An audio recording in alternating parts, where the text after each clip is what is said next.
Good evening, good afternoon, everyone. This is Councilmember Rao with the town of Morrisville, and I'm also the host of Murchie's Leaders and Legends. We're one of the Triangle region's largest South Asian radio stations, and this is being streamed on my Facebook page and being shared with legal municipalities and everybody else. And also, we're aired on 99.9 FM HD4, 1490 AM, and 101.9 FM. And this will also be aired in different cities around the US. So we're really honored today to have with us Paul Meier, who's the executive director of the North Carolina League of Municipalities. He's a friend of mine. I've been very involved in the league for a number of years. Paul, welcome to our town hall and our show. Hey, thank you. Appreciate you having me, and look forward to talking about some pretty important things affecting cities across not just North Carolina, but really the entire country. And I'm glad that you've got a reach that goes beyond just the Triangle, because I think of the Triangle as one of the leading areas in our country, but it's always good to be able to connect with other parts as well. So thank you. Yeah, absolutely. And for those, the way the logistics is going to work, we are streaming this on Facebook. So if you have a question, you can just text me or send it on Facebook, and then we'll have questions come in on the chat. So we're going to go ahead and begin. We have this will be hopefully not the full hour, but when you get a guy like Paul Meier, you want to get as much out of this interview as you can. And we have a lot of information. So Paul, welcome to the show. First of all, for those listening, we're going to spend the first few minutes of the interview getting a little bit more about the League of Municipalities, your role, what the organization does, and then talk a little bit about COVID-19 and some of the things that you're seeing for cities and towns. And then we're going to end the interview talking about what I think is an important issue, the post-COVID economy and its impact on cities. And we're hearing a lot of economists talk about that, and I think it's something that we need to address. So let me hand it over to you. Tell us a little bit about NCLM, North Carolina League of Municipalities. So first of all, the League of Municipalities, it's a federation of cities. 550 cities in North Carolina have all banded together to form not only a service organization, but a way to express the collective wishes and desires of cities. We're an advocacy group down at the state legislature. We work on behalf of those cities. We have a staff, but that staff works at the behest of the city officials, elected and appointed, that make up our board. We have a 35-member board of directors. But I think the key is, if you think of the league as sort of representing a level of government, that's the easiest way to think about it in the intergovernmental world. You have your federal government, your state government, your county and city governments, and we all have to figure out a way to work together. And so the league is our collective expression of the wishes of the towns themselves, and really the people that live in those towns and work in those towns and want their communities to be the best it can possibly be, to promote quality of life and economic enhancement. So in a nutshell, that's the league. And Steve, it was formed in 1908. So this is not a fly by the seat of your pants operation.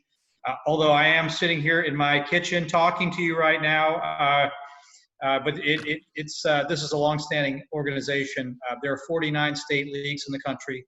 Hawaii is the only state that does not have a municipal league, and I've already told everybody as soon as that happens, it's been very nice knowing everybody here in North Carolina, because I'd be glad to be there. But that's what the league is, and that's what it does. And Steve, I'm sure we'll talk more about what the league, how it functions. Yeah, we'll talk about that. And for those of you listening, we're going to get into the meat of this interview because everyone's got COVID on their mind. But the league does, I want to just give them a quick shout out. We've been members in Morrisville. It's just an outstanding organization. Liz Johnson, one of my colleagues, the mayor pro tem now of Morrisville, one of my best friends, she was a board member. But they do advocacy. They do General Assembly, advocating for bills in front of the legislature, right? A lot of our time talking about policies and issues, and the Vision 2030, which we'll talk about in a few minutes. But if you're listening in your city, go learn about it. And we've got an exciting event happening tomorrow. We're going to let you end with that so you can promote that. Any last minute people, you probably sold out at this point, but I'm glad I got my to-do done on that. So, okay, so let's talk about COVID-19. So Surgeon General Adams a few months ago said this was our Pearl Harbor 9/11 moment. And since that time, 115,000 Americans or more have died from this virus. In addition, we've got the midst of racial tensions, protests going on in the United States. So tell me a little bit about just COVID-19, the last few months, what it's been like for you and your staff at the league, but then also just in terms of cities and towns in North Carolina. Well, I think you're right in saying this has been an incredibly, I hate to call it disruptive, but that's what it is, been a very disruptive few months. Our staff, when all this started in mid-March, we obviously closed our office and we've had our employees all working from home. I think some of them are thrilled about that, but I think for the most part, we all like to be around other people, and isolation is certainly difficult to deal with. It's interesting though, at the league, at our staff level, we have 95 staff members. We hear stories in individual towns. We sort of know the storyline of an individual community. And there's a lot of pain out there right now. There's a lot of people unemployed. There are a lot of people concerned about their personal health, the health of their families, their economic futures. I think the pressure to lead at a mayor level or a council member level has never been higher, because when folks ran for those positions, they weren't thinking that they'd be responsible for the mental health of an entire collection of people. I mean, that's essentially what's happened. It's not just passing a city budget and trying to have the taxes all work out and provide the great services that cities provide. It's more than that now. It's how do you lead in the middle of potential protesting and other things that are all sort of connected together. I've never seen pressure like this on elected officials. Very proud of our mayors and council members across the country. As many of you probably have heard, when the coronavirus first emerged and our federal leadership intervened, they described the response to the coronavirus as locally led and federally supported. Locally led, meaning mayors and council members having to make decisions about where people could go. Is there going to be a curfew? Is there not going to be a curfew? What are the local rules about distancing? This was all before the governor took his action here in North Carolina, and I think this story is true across the country. So you had mayors and council members having to make decisions like this with not a lot of information. Very, very challenging. Unbelievably proud to have watched what's happened. And now those same councils and mayors and city managers and staffs are going to be asked how to lead the way out of what is going to be a massive financial problem. And I'm sure we'll talk more about that. But we have cities across North Carolina putting their budgets together right now, unsure of what the economic future holds. I mean, yeah, and I think that's a good segue into my next question. I mean, I'm going to talk about legislative strategy in a few minutes, but the uncertainty, and we could spend an hour, 2 hours talking about the uncertainty, but I'll make it easier for you. The gaps in the revenue, and more so $1.5 million, couple $1 million for all these cities and towns. Sales tax revenues down by at least 14%. Budget in Wake County, budgets are down everywhere across the board. So, and then you couple that with uncertainty. And, we just don't know when the economy is going to reopen, what's going to happen. So what advice do you have for us right now? Because it's the first time in my life where I'm living it 1 hour at a time. Yeah. I don't even know. I've never lived in my lifetime where one day in the news is like a lifetime. I mean, who knows what's going to happen tonight. Right. So what advice do you have as we go through this together? What can the league do to help us? So I think a couple things. First of all, our league has provided for all the cities across our state a pretty solid guess on what the revenue picture is going to look like based on what we know currently, but also based on what we know what happened in 2008, 2010. These are two different economic or fiscal crises. These are different, but one can lead us to a pretty good guess of what this is going to be. I would say to the mayors and council members and managers and staffs that are out there trying to make decisions, I would not, don't go into automatic austerity. Continue to invest. Okay. Think about what your priority pieces are. And I know that's really hard because, every council member's got their own priority. But in terms of your overall community response, what is the key driver? Y'all probably can agree on what that might be. Make sure you continue to invest in that. And don't cut so severely in other areas that you can't maintain what you're doing. Obviously, there are going to have to be cuts. I'm not being unrealistic about this. And certainly, tax policy right now is really tough because you've got a lot of people out there who are hurting economically. And I know most elected officials don't want to pile on through tax increases, although in Yeah. some communities that might make sense. Yeah. But it's that balance of, you got to know what your priorities are. I think about that at our league. We're going to see a revenue downturn as well, and so we're thinking, what are the priority pieces that we must carry forward so that we don't lose so much ground that we can't lead into the future. So hopefully you have a local plan or a vision that you can act upon, that you can work toward, and use that as your North Star. And if you're, that's a great point. And if you're a citizen listening to this radio broadcast or live streams, keep in mind, you can go to your council to let them know what those priorities are, because we're literally voting on our budgets now. And some of us are dealing with we're all dealing with gaps, revenue neutral. We want to go above it. But I love the way you put it, Paul, an investment. So and so you might have to look at that investment and balance it with impacts on operational, people out of work, businesses suffering. All has to be factored into the equation when we make decisions, right? But Steve, that uncertainty that you mentioned is really the key. One thing that we do know is that in the 2008, 9, and 10, and 11 sort of downturn, the local governments were the pieces on the back end of that recession. We were the groups that extended that recession because we were either raising taxes to keep up, or we had to cut staff and we fell behind, or the revenues just didn't, our property tax losses will come on the back end of this. That's how this always goes.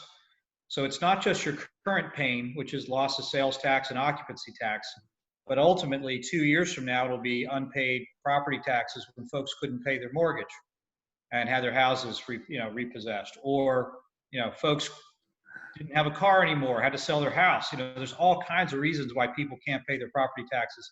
This is why we're advocating so hard at the federal and state levels for support, immediate support, flexible money, not just COVID-19 response, but money that will enable a town to stabilize itself and be able to deal with some of this. It seems like everybody else is receiving some sort of support. And our overall impact on the economy is huge. Local governments are constantly paying for infrastructure improvements, road improvements, whatever and those are usually private sector groups being fed by those governmental contracts.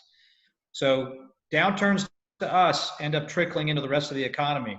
Good times for us, fuels can be part of the fuel of the economy.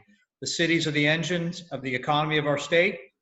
And when that engine is hurting, it makes it really, really tough to for a local government to continue to make those investments that enable a local area to flourish. That's a great point. We got a couple more questions before we get into the some of the different economic questions. But so what do you think right now about reopening? I mean, it seems as if our hands are tied. I mean, to the extent that we want to social distance and stay at home, then people get cabin fever. We're right now still in, I don't know what the governor said this afternoon, but we're looking at do phase 2.5, phase 3. So with maybe a spike coming back. So once again, it's just sort of, I guess, it's hard, Paul, because I'm asking you questions and you don't have all the answers, but I'm an epidemiologist on the side, Steve. So yeah. But I mean, where do you stand on this? Because certain areas of the state may not be as affected, compared to like other areas where we are sitting right now, right? So, I guess are we waiting to hear from the governor on that, or? Yeah, so when I said that this would be locally led, federally supported, I mean that, in that local communities, the original public policy on this was, our governor sort of held off on putting any statewide stay in place orders, in effect. And essentially the hot local pockets, the mayors and council members acted in those communities by putting their own orders in place. And then eventually the governor took his action. We would see, or at least we would hope, that the governor would be willing to pull back his orders and again, allow the locals to figure out where it makes sense for them to continue to have requirements and to make some decisions around what those requirements might look like. I don't know how that's going to play out, but if you think about like a stair step up and a stair step down, that's kind of the way we think about it, rather than switch on, switch off, because we do have differences in commuting patterns, and we have differences in where the disease is prevalent. So having those mayors and councils making those decisions, we would support that idea. Okay, I mean yeah, and I think that's a good idea, and that's a good segue into my next question is, let's talk a little bit about the disruption taking place. But the first disruption is, and maybe we can save some time by coupling that disruption in with legislative asks and policy, and then I have some questions about federal. But we've got transportation down by 300 million this year in our DOT, with 20 million below what's required by statute. So we're seeing this problem in Morrisville, and this is all around the state, where projects are being held, projects that we allocated, that we depended on. Now we're saying we don't know when it's going to happen, and we might have to incur some costs. You ever drive through Morrisville Carpenter Road? That's one disruption. The second is businesses, small businesses. Now we know that you've got the PPP, Paycheck Protection, Emergency Disaster Relief, cities like Raleigh, Apex. I'm working on some stuff in Morrisville. We're working on some stuff, but different communities are doing their different things. So you've got the business economic, and then you got the revival of cities, because if businesses falter, typically cities are, and I heard Fareed Zakaria say this, cities are the places where people flock to. They go from the rural suburban areas into the cities, but all of a sudden in a post-COVID world, could this shift? And I'm not the only person, talking about this. This is something that economists are talking about worldwide. So, how, and from a legislative standpoint, how do we attack some of those things? Well, obviously, initially, we need money. Bottom line is, we need relief. And just to paint a picture for your listeners, when the federal government passed its I guess it was its third stimulus package. Yeah. In late March, it allocated $2.2 trillion in that initial package, and a whole bunch of it was for the private sector, Paycheck Protection Plan, like you were describing, Steve. And then there was some money set aside in the Coronavirus Relief Fund, and that was for state and local governments. About $1.6 billion was allocated to the state of North Carolina, and other states received allocations just like this. Governors in those states were able to make decisions about how that money was to be allocated between the state and local governments. On the side of that, though, local governments over 500,000 population got direct appropriation from the U.S. Treasury. So the city of Charlotte and 3 counties in our state received direct appropriation. So they already have their money in 4 communities. I think it's Wake County, Guilford County, Mecklenburg County, and the city of Charlotte. So only 1 city at this point has received direct appropriation related to coronavirus. Mm-hmm. The remaining 549 cities are waiting on the governor and the legislature to divide up the remaining, that $1.6 billion. Okay. U.S. Treasury has provided guidance that says that 45% of that money should go to cities and counties out of the state pot. We've been allocated 3.5% in this state of that money. So obviously we're concerned and disappointed, and from a city standpoint, the money was appropriate. Of the $150 million that's been appropriated, it all went to county governments. None of it went directly to cities. It went to the counties with the option that they could share it with cities. So there's only 1 city with any guaranteed financial support in our state, and that is the city of Charlotte. Everybody else is relying on whatever's going to happen. The real tough part, Steve, is that the state government is also experiencing tremendous economic downturn themselves. So their incentive to share the money with locals is not very high. The problem is, if there's no money shared with city governments, the city taxpayers themselves will be the only groups that didn't receive anything in this process, in those 549 remaining North Carolina cities. That's really, really tough, and it's really not fair. And so from a legislative standpoint, we're in DC asking for there to be a 4th stimulus package where money would be appropriated directly to cities for the remaining cities that did not get anything under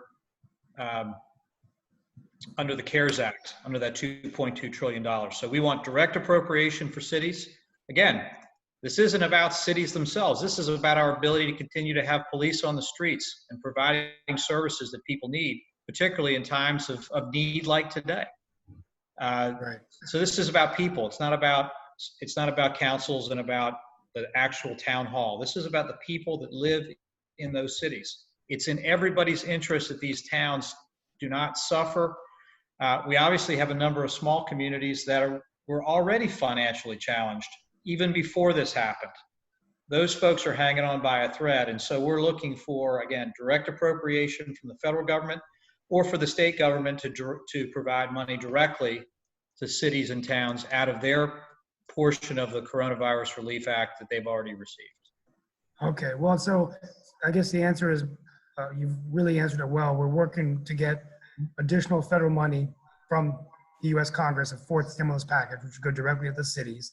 Most of the money now has been allocated to counties. I know in Wake County, most of those expenses would be COVID-related expenses, but we don't even know what those are. But I think that would be very, very helpful. So we thank you for that.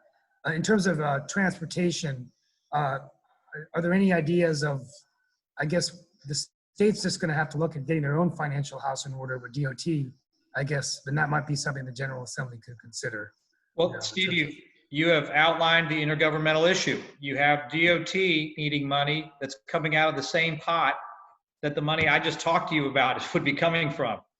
Yeah. So if the state legislature made the decision to provide, let's just say $300 million to DOT, we obviously would want some of that money too. So this is a balancing act.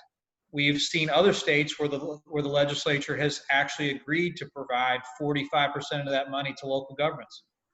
And we're talking about a much, much lower percentage here in North Carolina. So you mentioned the use of the money and the flexibility of that money. Right now, the money that's been appropriated can only be spent on COVID-19 related activities.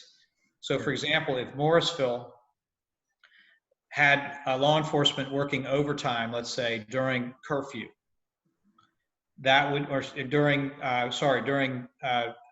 you had law enforcement working overtime because a portion of your staff was unavailable because of social distancing, the need for your people to be home because their children weren't in school, whatever it might be. That would be a COVID-19 eligible expense that the town of Morrisville could get money for, except that you haven't been given any money. It's all gone to Wake County. And if Wake County doesn't share it with you, then you're in a bind. Yeah. This is why we're saying direct appropriation. I'll stop on that. I know I'm getting in the weeds now. No, we're making great time. We have plenty of time. We allocated a whole hour for you. We actually given you, I've given you more time than Elaine Marshall. Just don't tell her. And I think sometimes she chimes in once, Madam Secretary, we'll bring you back. It's okay. She would understand. So in terms of the small businesses, would you just encourage community, the businesses to just look at the federal resources, maybe come up with innovative programs like what Wake Forward, Matt Calabria and his colleagues have done, Wake Forward. I mean, just look at areas and support, whether it's funding, resources, just whatever businesses can do to help our businesses, right? Right. And again, this all comes down to funding. So in Wake County, who's gotten a big chunk of money already directly from U.S. Treasury, they're sitting in a position where they probably have more resources to do exactly what you've just said. Yeah. If you're a smaller community that has received nothing and no guarantee that they'll receive anything into the future, much harder to be able to support local businesses through innovative local programs. Again, this is just a massive financial meltdown we're looking at. And if any of the projections are accurate, this will be far worse than 08, 09 for local communities. Hard to believe we're looking at 20% unemployment in our state. Yeah. So it's just and the thing about it is, if you look at the actual federal money, there's enough months in those stimulus packages to carry us really about to the end of the summer. And then that's it. The money we're done as a percentage of GNP at that point. So it's, that fourth stimulus would have to come towards the end of June or probably into early September if we're still looking at a society that's, that's just struggling with how to coexist with a vexing virus, Yeah, and then the other is the mental depression, the anxiety, the cabin fever. Are we providing, services for people for mental? Because people could lose their job, they're in transition, they get depressed, right? That's the other factor. And then the other thing's affordable housing and homeless.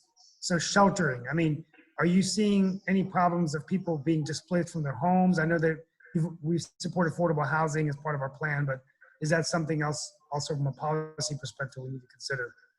So we haven't heard of folks that are necessarily out of their housing at this point.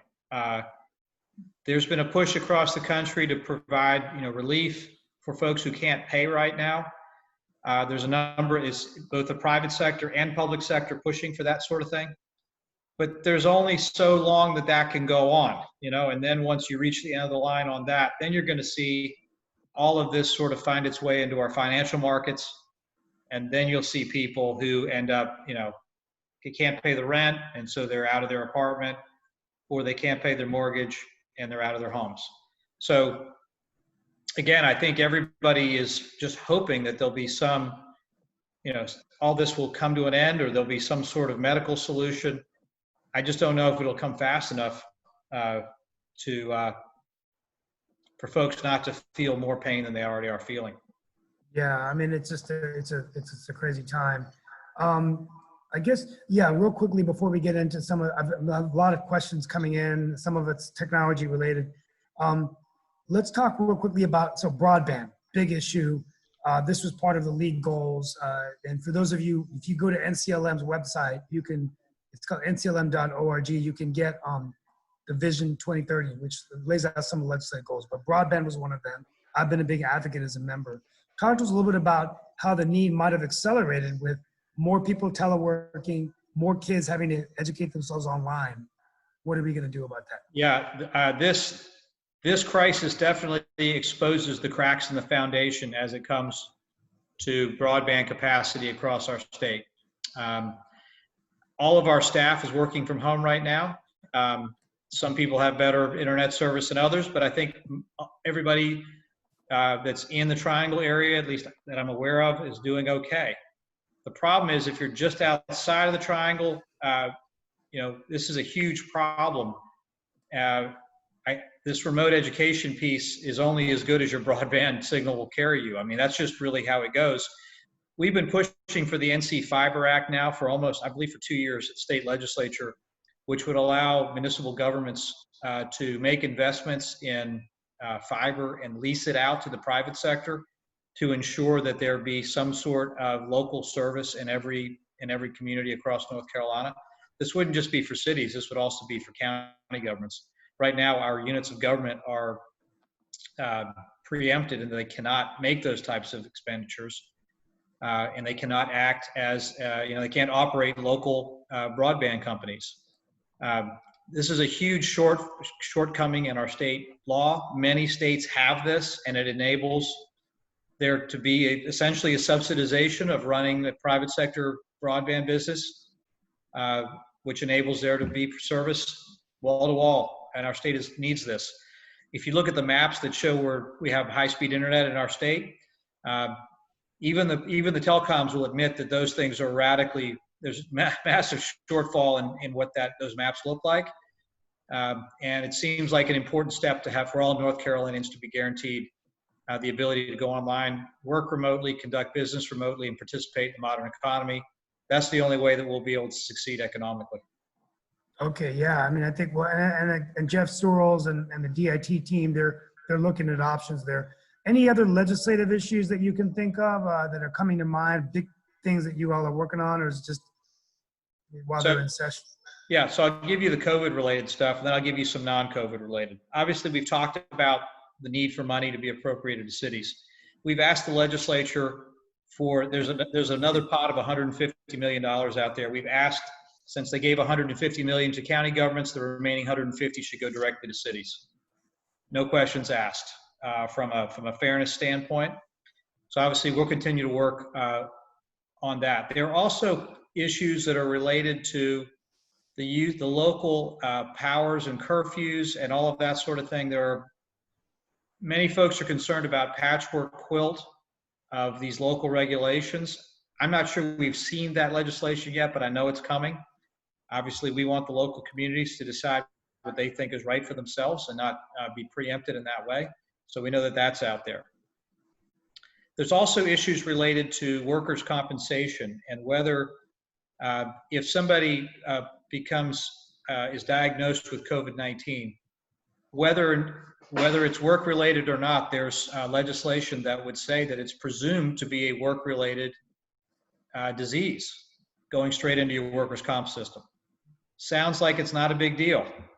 The workers' comp system was never set up for this kind of communicable disease. So there are a lot of questions about liability issues on communicable disease as it pertains to the private sector.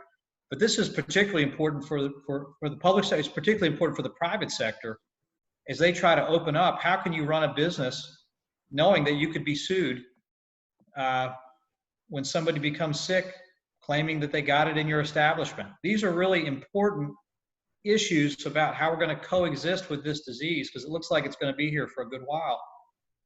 How do we deal with these sort of liability issues? So we have those pieces moving. Obviously, we also have issues of concern related to the conduct of police. There's legislation out there now that, and there are, these issues are perennial issues. I'm proud to say that the League of Municipalities has an entire risk review program where we work directly with police departments to make sure that all their standards are up with modern and current standards are up and are meeting the task. We're working with, I believe, 78 police departments right now on their risk review for their departments. And it's not just about good policing, it's about community relations and how that all works. So the league has been doing this for 10 years. I'm glad you brought that up. Yeah. So obviously it's a big issue. One other thing, Steve, I do want to mention legislative-wise. We have a number of cities, probably, I know we have at least 100 cities that are on a watch list with the state treasurer's office for their fiscal integrity. These are economically challenged municipalities, many of which own and operate some sort of a utility system, typically a water or a wastewater system that was built for an industry that is no longer there. So this city with a very small population is being asked to maintain a very large system, and usually the cities have not been able to maintain them at the highest standard. And so there's a lot of built-up maintenance, deferred maintenance on those systems. Right now, the governor has imposed an executive order that restricts the ability of cities and towns to cut people's utilities off for non-payment. Totally understandable during an economic downturn that the governor would be thinking that way. The tough part is for towns that are already fiscally challenged, this may be the straw that breaks the camel's back in terms of their ability to remain solvent. And so we're concerned about those cities and their potential future. If those cities were to go away, turn their charter in, no longer exist, county government, state government, or somebody else would have to pick up the service load, and we don't want that to happen. So we're working very hard on a relief fund for cities related to utilities in the state legislature, and we're making some progress on that. So again, not directly COVID related. The issue is already there. It's just COVID-19 just accelerated the challenge that our towns are experiencing in that way. Okay, I mean that's that's an interesting point, and I think it just shows that there's just so many things that we're working on. Interrelated. They're all interrelated. They're all interrelated, and we're going to give you a website at the end of this interview. We got about 15 more minutes. I've got a lot of questions coming in. One question that just came in is about healthcare, and I know this is an issue, but healthcare costs are rising. What is the league doing now to monitor that, especially now in a COVID-related world where people don't have health insurance, they've lost their jobs. I know in Morrisville our costs have gone up. We joined some kind of risk pool, but talk to us about healthcare real quickly. Well, so first of all, the league actually operates a health insurance company. And we've been working very, very hard to try to keep our network as healthy as possible, to keep the rates down for our municipal customers. Our programs are designed directly for municipal officials, municipal employees.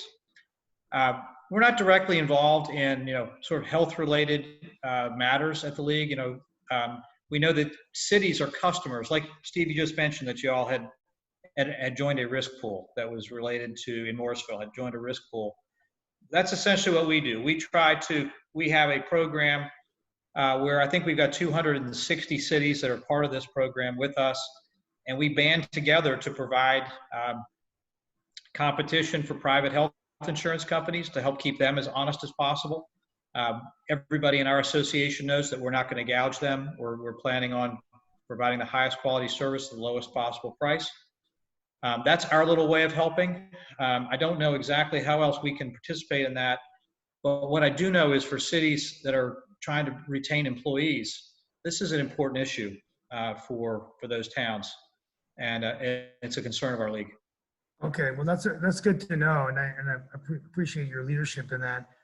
We've had some questions about technology. In Morrisville, I'm in the tech industry, but one question that came up was that the league has done a really great job talking about smart cities, and I know at the symposium on the next day, I think the last day, we're going to have Tracy Doak, Secretary of Technology, but I've been getting, and this CEO who just emailed me this question said there's a lot of entrepreneurs that are developing contact tracing apps, leveraging AI and artificial intelligence and data as a way for us to not only track who has a disease and slow the spread, but getting information readily available to us so that if the next wave hits or a hurricane hits, God forbid, they're saying that we're in hurricane season, that we could go and look at that data so that cities and towns can make better decisions. So what advice do you have to entrepreneurs that have these great ideas that want to come forward and express them to the league? I mean, should they just approach their cities or,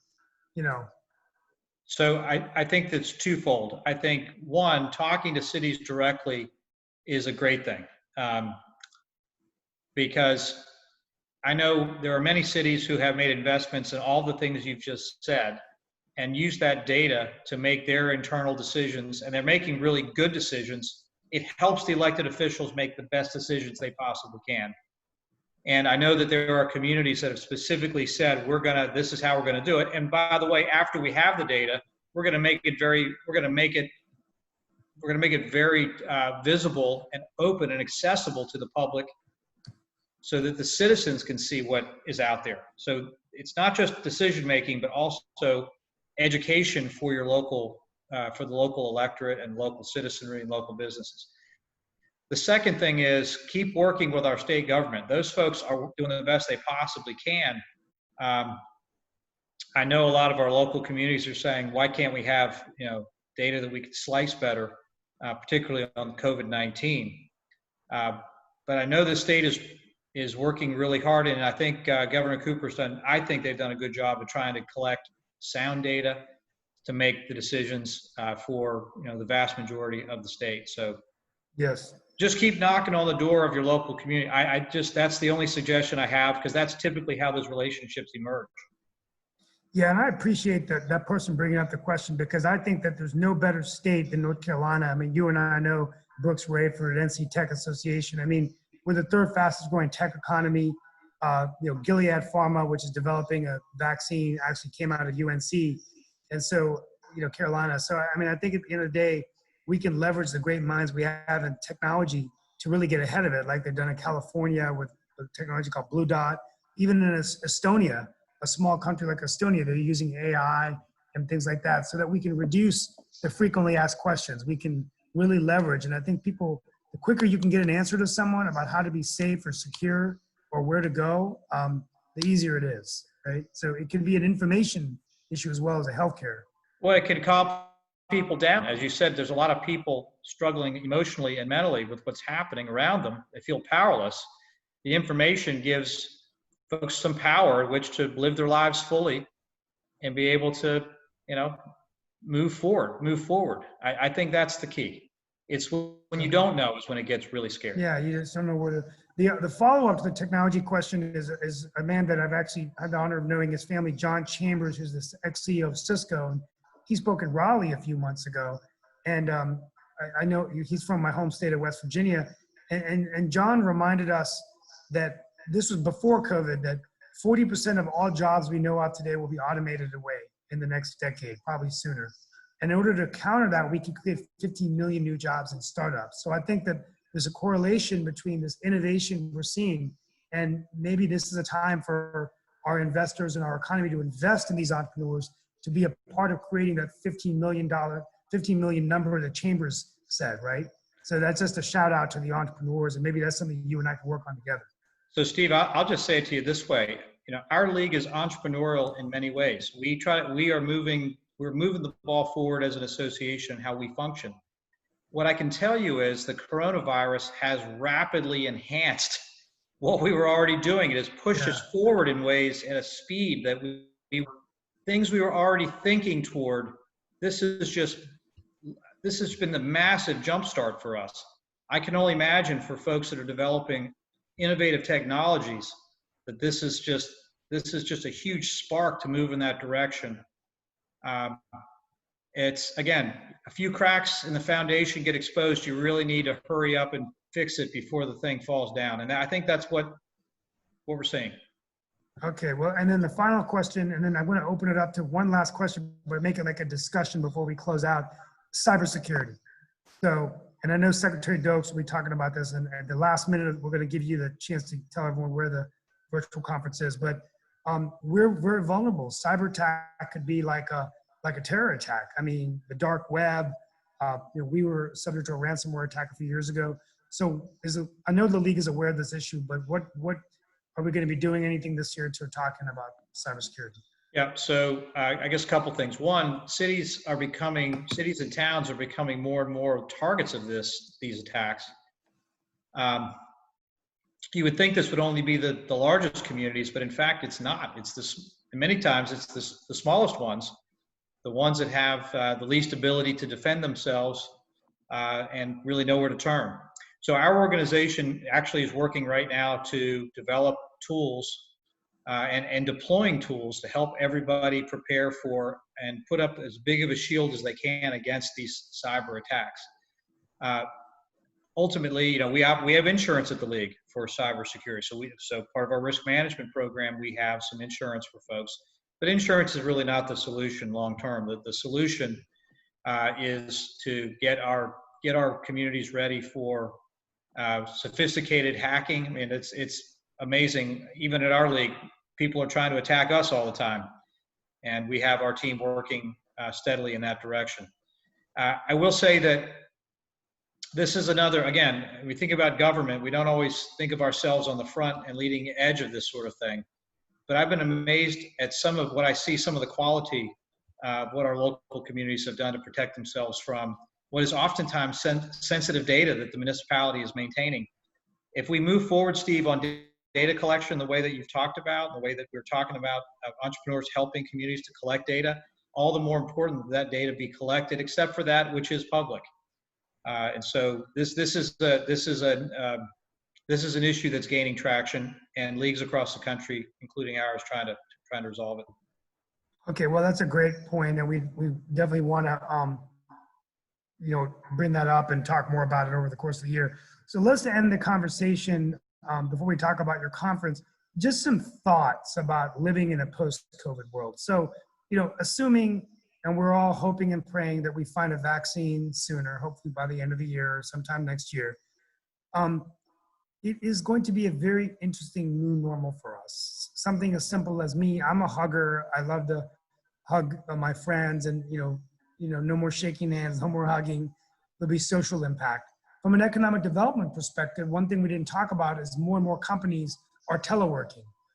Google, Facebook announced it, IBM, many companies now are saying that. I've talked to some CEOs who have said that even after Labor Day or in the new year, they're no longer going to require people to come in. So what impact will that have on economic development? When Governor Cooper and John Loyak and Chris Chong and Secretary Copeland are recruiting company, if I'm a Microsoft or I'm a big company, would I want to I'm not saying that's going to happen, but these are things I think that are interesting coffee conversations when we do meet in person about what a new normal is going to look like, not only here in North Carolina, but around the world. something we don't talk a lot about. Yeah, well, I think about it. Friends and relationships and trust is developed, traditionally been developed over food and drink, right? I mean, that's how we do it. We sit there and have a very shared human experience, things that we connect to each other about. I'm talking to you, Steve, right now through the fiber, or over the air. I'm looking at you, you're looking at me. I can't necessarily see your body language as well as I could if I was right in person with you, and vice versa. Right. So much of human trust is about that. It's about that connection. It's certainly going to be a new way of interacting. I think that though, I think we got to figure out how to coexist with this disease, with this illness. Right now, we have sort of general policies that I think are an attempt to deal with preventing the spread of this disease. But we haven't really gotten to how do people then sit there and break bread together and continue to connect. I'm not sure we're there yet. And that's how a lot of economic development deals get done, is through that type of human interaction. I think even at the state legislature, I don't think about that necessarily as economic development, but how do we have democracy work? Yes. When legislators and lobbyists and citizens and all the people involved in developing policy aren't really around each other anymore. The old way of doing it was to sit there and have a direct conversation with Steve Rao and say, Steve, this is a great idea. I want you to think about it. The passion of the idea, a lot of times is through that human interaction. It's not always through a meeting like the one we're having right now. So how do we get that sort of trust factor out and reemerge? How do we get people being comfortable to be on an elevator together? I mean, these are really sound like basic questions, but I think about elected officials, the mayors and council members that I know, they love people. That's who they are. They wouldn't have run for this. They wanted to help people. I know. That's why they did it. And now suddenly you're asking them to hold their legislative meetings in a room 6 feet apart with nobody in the room. This is a profound. It's taken me 3 months, but I'm finally used to it now. I'm doing more of this distance, but I like to see the people. So for me, even these interviews, it's just hard, but I'm getting used to it. But it's not easy. I miss everyone. Miss seeing people because I feed off. I'm an energetic. I'm a salesman at heart, and I just feed off the energy of others. I mean, I can just feel it when I go to the League of Municipalities event, just seeing people, being there, networking, the camaraderie. I mean, it's great. We look forward to it every year, right? Every year to see all these people. And I did want to give a shout out to Jennifer Robinson. I want to congratulate her for becoming the president of the league, and hopefully we'll bring her on here for an interview. But you've answered so many questions. We want to thank you for your time. Tell us a little bit about, real quickly, the National League of Cities. That's an organization as well that people can go to for national stuff, right? Yes, there's the National League of Cities, which is a collection of both cities and state leagues from across the country. And they do similar things. They promote the interests of cities in Washington, D.C. and on national issues. And obviously, they're equally as affected by everything that's going on. Their ability to work with congressmen and congresswomen has been challenged. So, Steve, we were talking about the experience you have coming to league meetings. The league had to cancel its annual conference this year, which was scheduled in May. We were supposed to be together in May, and it didn't happen. And instead, we're having a virtual conference. Yeah. We had the first day of that virtual conference 2.5 weeks ago.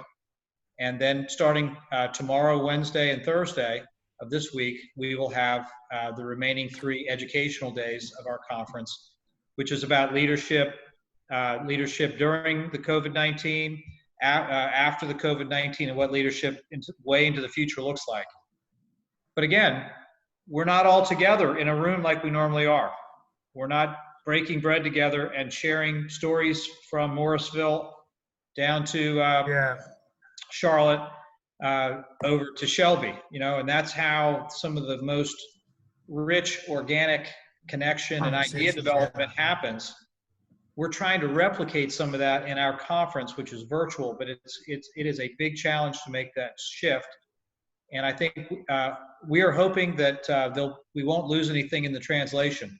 If there's good news, though, Steve, is that we have more cities participating in our annual conference than we ever have had. Wow. Through this remote structure, because people don't have to leave their homes. They can sit and communicate and be part of that. So there's an upside potentially. And then the leadership challenge for us, the league, is how do we blend coexisting with the disease, people who need to be around each other, along with this sort of remote opportunity that allows more members of our overall network to be connected to one another and to provide an opportunity that makes that really fit work. Well, and where do people go to sign up if they want to learn about it? Is it, you have to be a member, but if you're a member of the league and you want to sign up, you just go to. You go to our website, which is www.nclm.org, and just go right there and you'll see it right on our front page, and just register. And I think we have over 300, I think we're over 300 cities right now. Be part of this. A lot of cities that have never come to any of our events because they're very small.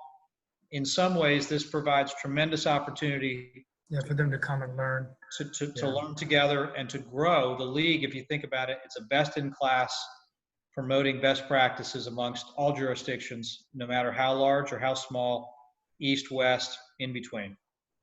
Well, this has been a fascinating interview. I have really enjoyed it. Sorry we kept you so long. I want to thank all of you who listened to this live on the Facebook stream. We'll be sharing this. The radio broadcast will also be playing again on Radio Mercy on Sunday at 4, Paul. And we're going to send you the link so you can let other cities around the state listen to this wonderful interview. And we're also going to try to find a contact with League of Cities and we can send it to them. Maybe you can help us with that. But my final message is that, the only silver lining in the clouds is that we are not in this alone. We are all dealing with the same problem. And that we tend to look for quick fixes in America, vaccines, cures. We're always upgrading our technology.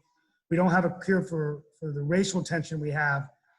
But when it's all said and done, it's people and solving problems that will push us through. And so I think that's how wars are won. And we are in a state of war right now.